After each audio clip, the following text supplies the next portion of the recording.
Oh man, it's here. The Squeakquel. Pointing out that Mr. Freeze is a sad character is kind of like saying that water is wet. But for a long time now, I've wanted to talk about Mr. Freeze similarly to how I talked about Killer Croc in the past, in terms of discussing how Mr. Freeze, aka Victor Freeze, is a genuinely sad character, and I want to take the time to explain why. The inspiration from this video came mostly from the comic called Batman Adventures Holiday Special, in which the comic is full of short stories that were featured in the animated show, all but one, that brought me almost to the point of crying from how painfully real it felt, and it was called White Christmas. To break it down for you, the story is essentially set on Christmas Eve, with Batman arriving to the asylum to hear that Freeze is broken out. Batman asks why he'd do it now, and the doctor says that he'd been behaving rather oddly for the last week, constantly asking the doctors about the weather on Christmas Eve and if it'd snow or not. Once hearing it'd be a Christmas with no snow from the doctors, he became rather depressed. This leads Batman to put two and two together and assumes Mr. Freeze wants to freeze over Gotham after losing his wife to a grave accident and conducting his research, thinking that if Freeze can't celebrate Christmas with the one he loves, no one else should either. This leads Batman to save countless people along the way following Freeze's trail until it'd lead him to the Gotham cemetery, where he'd find Freeze. The two inevitably clash until Batman puts a stop to Freeze by destroying his freeze ray. What follows after is a visually striking page of Batman about to deliver a blow to Freeze that'd surely knock him out. But the two share glances at one another, and Batman just simply says that it's Christmas, so he won't fight him, but instead he'll just ask him why he had to do this tonight of all nights. Freeze quietly points to the grave of his beloved wife Nora, and tells Batman that they married 10 years ago today on Christmas Eve. Nora loved the snow, and thought it sad there should be none this year. And he wouldn't want Nora to be sad tonight. The story doesn't end with Batman beating up Mr. Freeze, instead it ends with Batman simply listening to Freeze and being a shoulder to cry on. I said it before, but I truly love Batman, specifically the kind of Batman that is sympathetic to his villains, and understands that they all had bad days just like him once. It's just, they all had different ways of internalizing those events. And when Batman lends a hand to these broken villains and just listens to their pain, they see someone who never gives up hope that they can strive to be better. And in Mr. Freeze's case, he's a man that's reluctantly committed terrible acts, all for the good intention of saving his wife, so he can hold her in his arms once more. Now, it's no secret that the Iceman is a cold and calculated villain that has gone up against the dynamic duo on several of occasions, and possibly along the way has hurt hundreds of people. But behind these actions lies a restless intent to cure his wife and save her from her icy prison. Whenever I read a comic featuring Mr. Freeze and acting some icy villainous plot to secure something that can further his research in curing his wife's Nora's Huntington's disease or cancer, the writers kind of flip-flop on what she has a lot. I feel from Freeze a man consumed by despair in his cold heart, a man that can't accept the idea of loss, a man that can't stand a world where he has to let go, and most of all, a man that can't accept he has no control. If Freeze were to lose his beloved Nora, to Freeze, he'd view his life and anything else he's ever done as ultimately pointless. There'd be nothing left, and he'd become nothing but a cold husk of his former self. Nothing matters, do you understand? Nothing but my Nora! You've endangered lives all over this city. Nora would never have wanted this. No. What she wants is to live a long life in the warmth of the sun. Her hand in mine. Because of him, she'll only feel the icy touch of a man whose emotions run as cold as the blood in his veins.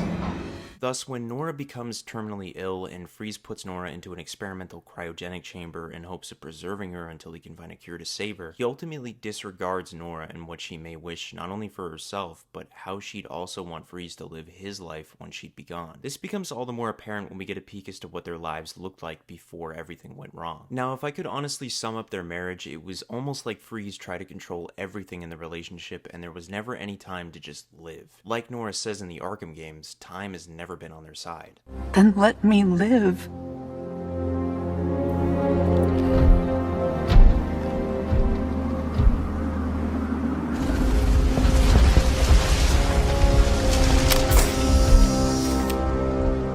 We won't have much time. Days.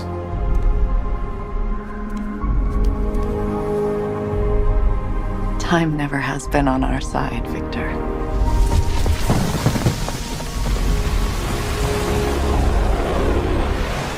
Before, they were a normal married couple that had trouble keeping company with each other due to Freeze constantly working, unable to properly balance time between his work and his wife. On top of this, Freeze also always construed events in some way in their lives so that Nora could never do anything on her own, because he wanted her all to himself, like keeping a bird in its cage, if you will. And if he did open the metaphorical cage for Nora to spend time with family or friends, he'd become incredibly infuriated that his beloved was shared with others, which would end up driving an immense wedge between them and their marriage, to which Nora would occasionally give Freeze crap about always working and frequently say things like life can't always be about work, or they can't stay cooped up all the time because there's a whole world outside from their home, fearing that they'd look back on their lives to these years and say that they were their best years. Despite the constant fighting for Freeze to stop controlling everything, Freeze would always disregard how she felt and worked and worked and worked. See, the reason Freeze worked almost constantly was because he worked at Gothcorp, specifically in cryogenics, and Freeze was frankly obsessed with cryogenics, specifically the part about prolonging life in terms of freezing. Pretty ironic that Freeze works tirelessly to significantly prolong life, given the fact that Freeze literally refuses to live it himself. Because as a child, after learning of the concept of death, he became a person who refused to accept the cards that life had dealt onto him, as seen in the comic Batman Mr. Freeze. In this story, it covers a Mr. Freeze years into his career as a villain, recalling his origin to his hired thugs as he rains icy hell over Gotham, stating that it's the first time since he was a child that life is starting to make sense again, flashing us back in time to when Freeze was only but a child, getting scolded by his parents for having an obsession with freezing living creatures like mice or butterflies. Freeze also had a severe problem where he would go all over his own neighborhood and steal different pets from neighbors and freeze them down in the basement. Upon his parents finding this out, they would bring Freeze to his school thinking that maybe the teacher could talk some sense into him. However, the teacher doesn't view Freeze's obsession with freezing things to be scolded for, but something Freeze struggles to understand and accept. This also isn't made any better by the combination of Freeze's overbearing parents who don't give him an ounce of control over his own life. Wonder where he got the controlling issues from. The teacher tries to get through to his parents by saying that by controlling him essentially every given moment, it's harming Freeze's upbringing. Thus, his teacher simply asks why Freeze freezes creatures, to which Freeze says that they are pretty and he doesn't want them to be hurt or to die, wanting them to stay safe and beautiful forever. The teacher takes what Freeze says and thinks the issue is one of control. Because Freeze is under such constant stress and pressure to live up to his parents' expectations, Freeze feels helpless. Thus, freezing small creatures in ice makes him feel strong, like he's in a world he can control.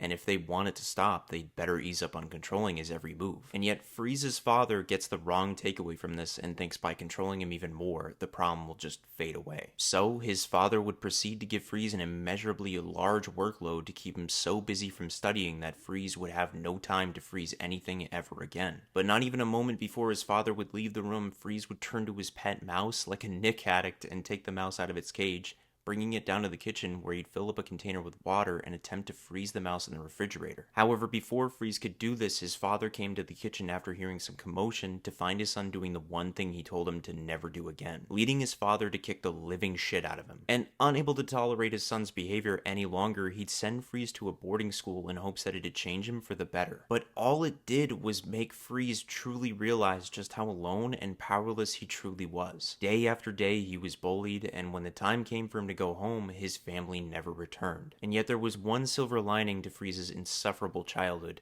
which had turned out to be the meeting of his future wife, Nora. Upon meeting one another, they couldn't be more different. Nora was the school's most promising athlete, and Freeze was a bookish introvert. Freeze adored her from the moment he first saw her, and never thought she'd ever notice him.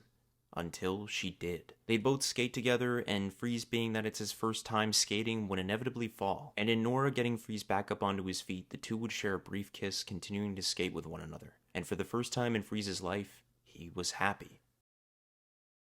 A year later, they got married and settled down near a small upstate college where Freeze earned his doctor's degree and taught science. In time, he began to experiment with cryogenics for fun, but when he began to see the actual long-term health benefits, he grew with excitement that his childhood deviancy proved to be beneficial later on in his life. All in all, everything was going spectacularly well until, naturally, it wasn't meant to last. In less than a year, Nora became sick from a rare form of cancer, but with a good chance of recovery, but it'd take a large amount of money. Much more money than Freeze could afford. Freeze would end up leaving his teaching job to dedicate most of his time to taking care of Nora, along with trying to find a high-paying job that'd allow Freeze to pay for Nora's treatment, going to companies like Wayne Tech, Star Labs, then LexCorp, all refusing to help, until he was finally accepted at a company called Gothcorp, as Freeze would describe it to be a soulless, life-crushing entity.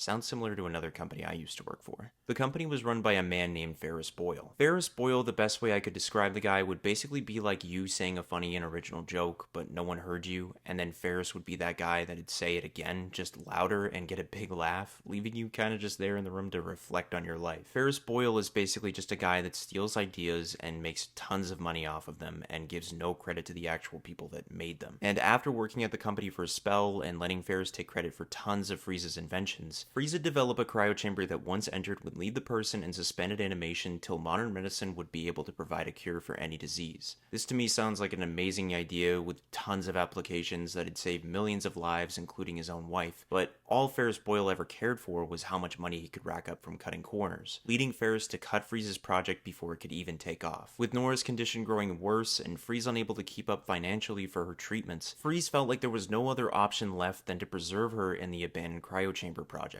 Thus, Frieza snuck Nora into GothCorp, nearly getting caught by security, said his farewells to Nora, and dunked her into the cryochamber. And after doing all of this, Frieza felt a calm wave wash over him, like he could finally breathe and not have to worry about the impending doom of losing his wife. He could finally get sleep and think clearly on how to save his wife. Until about a month and a half later, Ferris Boyle got the bill and found out Frieza had kept the project running even after Ferris ordered it shut down. Sending security down to shut down the project, Frieza would beg Ferris to keep the chamber on to keep his wife alive, but he'd refuse to listen, saying to Frieza that she looks dead already. So in a desperate act, Frieza would steal an officer's gun to save Nora, but end up accidentally shooting coolant tanks which would freeze over the entire lab. After the explosion, they took Nora's chamber as Ferris had hoped to turn a profit from the project. However, a year later, GothCorp executives started turning up all over Gotham dead, encased in ice. As Frieza somehow managed to survive the explosion, but with the caveat of never again being able to tolerate temperatures above 0 degrees. Thus, Frieza was forced to create and spend the rest of his life inside a makeshift refrigeration suit, making this incredibly apparent by killing all of Ferris Boyle's executives and hired goons till nothing stood in the way between Frieza and his vengeance, declaring himself as Mr. Freeze upon meeting Boyle once again. Blasting Boyle with his freeze ray, he'd quickly begin to feel Death's cold embrace, until Batman would crash through the skylight. Upon their first meeting, seeing that Batman would stand in the way of his revenge against Boyle, Freeze attempted to blast Batman with his gun, but in doing so he'd blast his own wife's chamber, splitting her body into several different pieces. Filled with unbridled rage, he'd blast and shatter Boyle into 100 different pieces, and Batman would put a stop to Freeze by dismantling his suit. On this night, losing his wife, his purpose, his life's meaning, he'd vow to his wife that so long as he lives, he will take whatever thing Batman holds dear and destroy it in front of his eyes. Now, after this, though, a bunch of timey-wimey bullshit happens, and I don't know. Superboy Prime punches the fabric of time and space, or the Flash travels through time and kicks a rock, and you end up getting versions of Mr. Freeze that overlap into a confusing pit where Nora is either dead, or she's alive and gets cured and then becomes an ice villain like her husband, or maybe they pull a Tyler Durden on you and make you find out that Freeze was just never married to a woman named Nora in the first place. And while these stories kind of depreciate the sadness of Mr. Freeze in a sorts, when done correctly, Mr. Freeze to me is a profoundly tragic character, as seen from just his backstory alone. Yet there is one comic that involves Mr. Freeze that to me is quite honestly the saddest story to ever involve the character ever, in my opinion. In the animated series spin-off comic, Batman Gotham Adventures number 51. The animated series always managed to encapsulate everything that makes Mr. Freeze a tragic character flawlessly, with Freeze's obsessiveness to save his wife and his willingness to break any law to secure a possible cure, to the inevitable and gut-wrenching reality that despite how much Freeze sacrificed to save his wife, she is appalled at the man he has become and the things he's done, leaving him. Leaving Freeze nothing to do but walk the earth as a cold husk of a man, becoming more robotic as the years carried on till he'd be nothing but a head on a spider. And that's real, by the way. On one dreadfully cold night in Arkham Asylum, Freeze would be writing a letter to Nora asking to see her just one final time so he can have closure. Upon finishing his letter, one of the guards takes Freeze out of his robo-suit, wheeling him back over to his cell. And not to take away from the tone of the story, but look at how depressing his life is. He's literally just a fucking frozen head in a cell on a cart. Like, oh my god. Anyways, the letter ends up arriving to Nora's house, and her new husband hides the letter so not to make Nora feel even sadder for leaving Freeze. However, Nora feels like her husband is hiding something, so she chooses to investigate when her husband leaves to find dozens of letters written by Freeze begging to see her again. Feeling awful, she decides to pack her things and head over to Gotham to visit Freeze one final time. And to Freeze's surprise, one of the guards walks up to his cell and tells him to get ready because he has a visitor. Being wheeled in, Freeze's cold heart heart is filled with warmth once more at the sight of Nora, as she's stunned to see him again after so many years. Freeze tries to apologize for numerous things, yet Nora doesn't pay mind to it and instead says that she should have been more thankful since she's only alive because of what Freeze did for her, planting a device on Freeze's cart that'll provide him a robotic suit with enhanced strength that'll allow him to break out with ease, telling Freeze that she'll be waiting for him as she plants a kiss on his dome. Stricken with the warmth of love once again for Nora, Freeze wastes no time escaping, which inevitably gets the attention of Batman and Batgirl. Later, we see Nora on the phone discussing problems with a formula and problems with money. Right as Freeze walks in, able to hear everything within earshot, Freeze asks if Nora is in some kind of danger, and Nora tells Freeze that she agreed to take on a special contract to make a regenerative chemical for $10 million. But if it isn't completed without Freeze's help, she'll be in grave danger. Freeze asks if her new husband knows anything about this, and Nora says he knows nothing, and all she wants now is to be with him and have the life together that they've always deserved. After this, they end up working incredibly well, developing the regenerative formula, with the two of them excited about the future they'd soon have together that they'd never thought possible. Until Batgirl alongside Batman burst onto the scene ready to take on Freeze. But Freeze, determined to have the life with Nora that was stolen from him, he uses deadly force on the duo, throwing the pair off their trail. Upon delivering the regenerative compound to the buyer's location, they take their money and begin to leave until a man by the name of Daggett takes the compound. This is where the story takes a sad turn of events, because this ends up enraging Nora that she worked for Daggett, and Freeze is utterly confused on why this would enrage her so much, as it had turned out that Nora was Clayface all along, catfishing Freeze to get his money, morphing into Clayface to kill Daggett, the man responsible for turning him into Clayface. Before he could kill Daggett, Freeze would encase Clayface in ice and shatter him into 1,000 pieces for daring to make a mockery of his love for Nora and breaking his heart. Afterward, Batman would arrive to clean up the scene to find Freeze long gone, where we'd find Freeze weeks later fleeing to Antarctica and writing a letter to Nora one final time, telling Nora that it was foolish to think she could ever love him again as the man he is now, and he'll never write another letter to her again, wishing her happiness and a bright future with her new husband, hoping that she'll have the life she deserves without him in it, giving his goodbyes to Nora. As the real Nora would arrive to Arkham Asylum, hoping to visit Freeze, but arriving far too late, ending the story. This story is utterly heartbreaking to read because in it, Freeze is completely hopeless and frozen to the core. But met with the opportunity to be with Nora again, it fills him with the warmth of love he never thought he'd ever feel again, only for it to be ripped away from him once again, hurtling him further down the icy pits of despair without his one true love, having no control. That to me is what makes his character so tragic. He's a Batman villain whose sole problem is not riddles, coin tosses, or jokes. It's control. Or the lack of control. And this sense of powerlessness that stunts Mr. Freeze and leaves him in limbo, or frozen in time. Pun intended. Just like his wife. He can't accept that all things die, that even the most beautiful of things eventually come to an end, and that he is, in the end, powerless to stop it. And he'll always be this way. Because if he were to ever accept things such as this, that would mean giving death control over him, and the only thing he's ever loved, Nora. This has been my video on why I think Mr. Freeze is a truly sad character. I'm going to go shovel out my car now and get a nice coffee, so leave a like, subscribe, check out my Twitter if you want, and I'll catch y'all on the flip side. What happened to the dinosaurs? The Ice Age!